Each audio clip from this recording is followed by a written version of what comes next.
Joey Haynes rides this one. Then in the grey and light green colours, Pentland Lad, Adam Kirby. So runners to post for the 340. So we've got a competitive race here.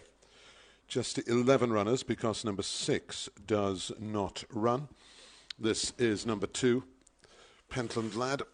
Adam Kirby rides for Peter Charalambous, a small but very successful trainer in Newmarket. Pentland Lad will probably be one of the outsiders here. It'll be interesting to see where the money is going for it. Adam Kirby, one of our top jockeys. He does so well. He is fieldsman Tom Marquand. What a season Tom is having. Fieldsman from Tony Carroll's stable. Won 6 on the turf. Never won on the all.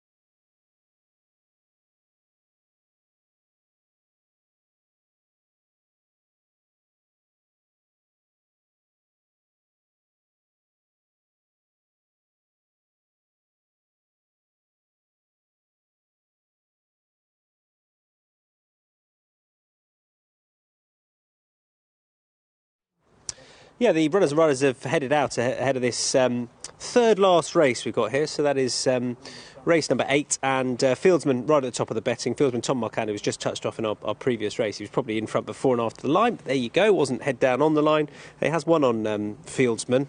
That said, this horse has never won on the all-weather, so he's looking for a first win in 25 attempts on the all-weather. He's won plenty on the turf between this trip and a mile. Personally, I thought Blessed to Impress was the interesting one. Number 5 in there, I quite liked her chances, just tying up that result at Nace, as you can see. Lucky Vega 9-2, the winner. Blessed to Impress, with that visor back on, I thought that was a big old plus, Eddie, for Silvestre de Sousa and Amy Murphy. She likes it here. And a mark of 62, she's one off 61. That's no bad thing either. They dispensed with the visor on a couple of goes up in grade and the like, and she was well held on those occasions, so too at Kempton last time. But I thought back at the scene of her last success, there was plenty to shout about for Blessed to Impress. Well, there was. The form of that win back in August was good. She beat Sonnet Rose, who's gone on to continue with a string of decent runs, but she's completely lost her way, and you're rather hoping, at not a particularly big price, that she'll be able to come right back to somewhere near her best, because last time she ran here, she ran deplorably. It was probably a better race than this, and she's dropped to £3 or £4 since. But, you know, I think she's got a chance, but you're dependent on her returning to that form, and I'm absolutely mindful of what you say about Fieldsman never having run on the all-weather. He's run well countless times on the all-weather, and ran mostly at Southwell through the winter, but a reasonable run in a small field here back in February. He didn't make it. It didn't look like an obvious favourite to me, and I think people are rather sort of searching for an angle here, because there's Waqaas, who has had a break, and the stables horses tend to need a run, Mark Usher's, after a break. Just about all of them had breaks, of course, but he's very short in the betting. I think it's a funny race, because there aren't any horses you go, yes, that'll give its running. Scorched Beth, perhaps, but still a maiden. I can't look at any of them and say, well, I'm sure that'll give its running. I expect Fieldsman will, but Pentland Lad's a similar profile to Blessed to Impress. He's had the wind up since last seen in a change of stable, but he was not doing it when we last saw him, and it's been pretty easy to back. PENARTH PIER, she was in reasonable form when we last saw her, but and she's well enough handicapped to give her a chance and goes from the front, but she's drawn wide. I don't know really where to go in the race. I don't know whether Rishi's got any better ideas than me.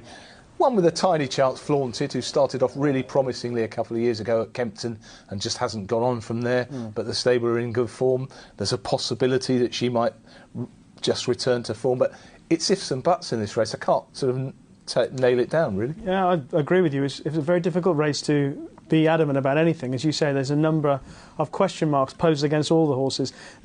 As Pentland Lad and Scorched Breath, both horses had wind ups. Of those, I quite like the look of Scorched Breath, because obviously he's come down the handicap somewhat from some higher marks, and even though he's still a maiden, he's still a little bit more reliable than a few others, at least when last seen in action. So if I was forced into having a bet in this race, he'd probably be the choice with that wind up. He's got a fair draw and a fair handicap mark. There going forward is LAURENTIA for Dean Ivory and Joey Haynes. Got the tongue tie on for the first time. Let's head back to Chelmsford and get the final thoughts from Tom. Brish, thank you. I wanted to pick up on Flaunt It, what Eddie was saying there. I did think she looked particularly well, actually, just going round. And the yard, as Eddie said, have been in good nick. John Egan amongst the winners already. And mainly, we won't want his son to outdo him on the day. He's had 2 winners and John's had the 1. So could be well treated, and more perhaps at the sort of price you'd want to be playing at, about an unknown quantity for Flaunt It. So very much echo those sentiments. Could be amongst the pace as well. Scorched Breath, another one that may not be too far away, and PENARTH, PIER, another one. So let's find out what happens with Tomo.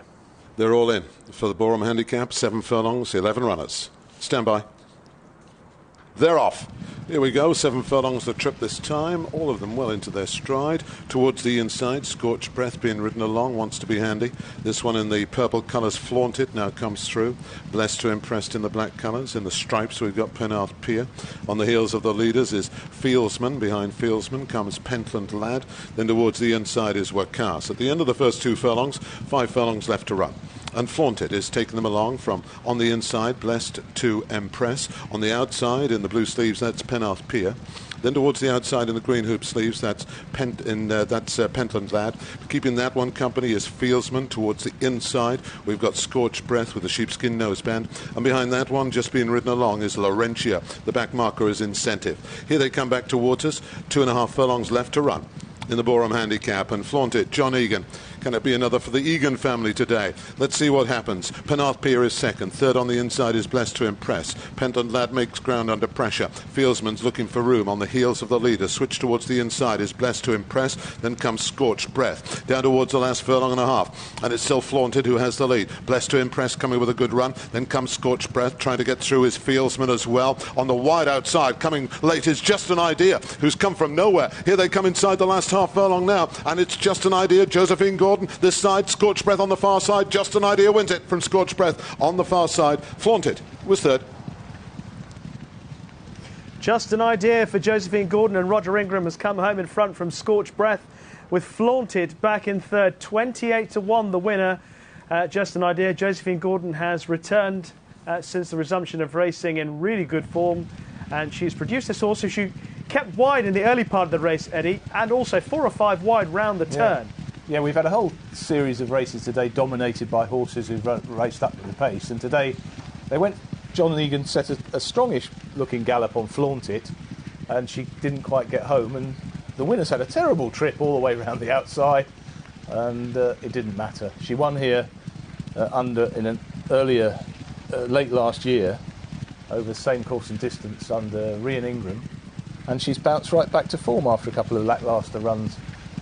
And it was that sort of race, though. It was crying out for something to come out of the clouds, because the front horses all had question marks over them. She had a question mark over them, but she was a big price. And I'm seriously sorry we didn't mention her before the race. At least she'd won recently. She had a terrible trip, and she may actually be quite a bit better than this, given those circumstances. Scorched Breath came through, looked likely to win, but then the eye was taken by Just an Idea coming down the outside.